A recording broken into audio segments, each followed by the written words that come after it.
कक्षा 9 के विद्यार्थियों, आज हम आपको संस्कृत पद्य पीयूषम के पाठ 7 नीति नवनीतम को पढ़ाएंगे। यह पाठ महर्षि वेदव्यास द्वारा रचित महाभारत से लिया गया है।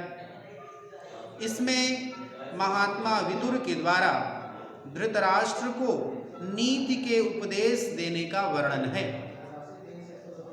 तो यह पाठ शुरू करते हैं। पहला श्लोक है, सुलभाः पुरुषाः राजन् सततं प्रियवादिनः अप्रियस्य तु पथ्यस्य वक्ता श्रोता च दुर्लभः। विदुर जी कहते हैं, हे राजन, सततम प्रियवादिनः, निरंतर प्रिय बोलने वाले, मधुर बोलने वाले, पुरुषाः सुलभाः, मनुष्य तो सरलता से मिल जाते हैं। हे राजन, निरंतर प्रिय बोलने वाले मनुष्य तो सरलता से प्राप्त हो जाते हैं। अप्रियस्य तु पथ्यस्य वक्ता श्रोता च दुर्लभः, किंतु कठोर और हितकारी वचन कहने वाले और सुनने वाले दुर्लभ होते हैं। एक बार पुनः इसका अर्थ देखते हैं। विदुर जी कहते हैं, हे राजन, प्रिय बोलने वाले मनुष्य तो बड़ी सरलता से प्राप्त हो जाते हैं, किंतु कठोर और हितकारी वचन कहने वाले और सुनने वाले दोनों ही दुर्लभ होते हैं। अगला श्लोक, त्यजेदेकं कुलस्यार्थे ग्रामस्यार्थे कुलं त्यजेत् ग्रामं जनपदस्यार्थे आत्मार्थे पृथिवीं त्यजेत्। त्यजेदेकं कुलस्यार्थे, कुलस्य अर्थे एकम त्यजेत्, कुल की उन्नति के लिए यदि एक व्यक्ति बाधक हो तो उसे त्याग देना चाहिए। ग्रामस्यार्थे कुलम त्यजेत्, ग्रामस्य अर्थे कुलम त्यजेत्, गांव की उन्नति में यदि एक कुल बाधक हो तो उस कुल को भी त्याग देना चाहिए। ग्रामम जनपदस्यार्थे, जनपद की उन्नति में यदि एक गांव बाधा बन रहा हो तो उस गांव को त्याग देना चाहिए। आत्मार्थे पृथ्वीं त्यजेत्, और आत्मोन्नति के लिए संपूर्ण पृथ्वी को भी त्याग देना चाहिए। इस श्लोक का अर्थ एक बार फिर से देखते हैं। त्यजेदेकं कुलस्यार्थे ग्रामस्यार्थे कुलं त्यजेत्,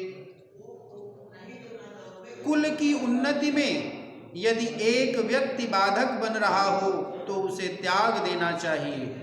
गांव की उन्नति में यदि एक कुल बाधक बन रहा हो तो उस कुल को त्याग देना चाहिए।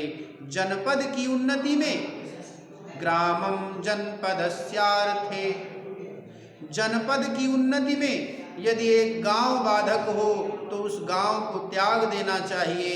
आत्मार्थे पृथ्वीं त्यजेत्, और आत्मोन्नति के लिए संपूर्ण पृथ्वी को भी त्याग देना चाहिए। अगला श्लोक, श्रूयतां धर्म सर्वस्वं श्रुत्वा चाप्यवधार्यताम्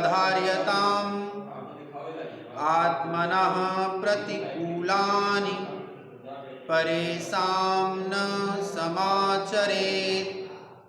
श्रूयतां धर्म सर्वस्वं श्रुत्वा चाप्यवधार्यताम्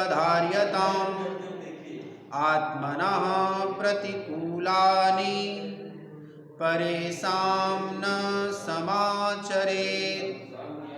श्रूयतां धर्म सर्वस्वं, धर्म सर्वस्वम श्रूयताम, धर्म के सार को सुनना चाहिए।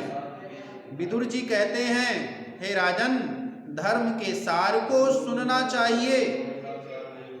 श्रुत्वा चाप्यवधार्यताम, सुनकर उस पर विचार करना चाहिए, उसका मनन करना चाहिए।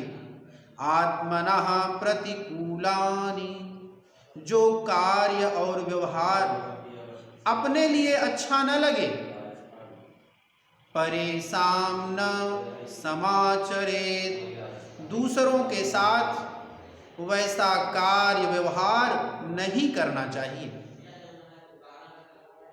एक बार फिर से इसका अर्थ देखते हैं। श्रूयतां धर्म सर्वस्वं श्रुत्वा चाप्यवधार्यताम्। विदुर जी कहते हैं, हे राजन, धर्म के सार को सुनना चाहिए, सुनकर उसका चिंतन करना चाहिए, उस पर विचार करना चाहिए।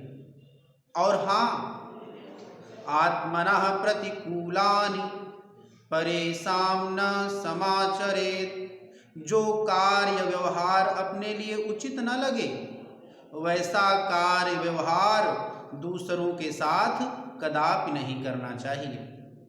तो आज बस इतना ही, बाकी कल।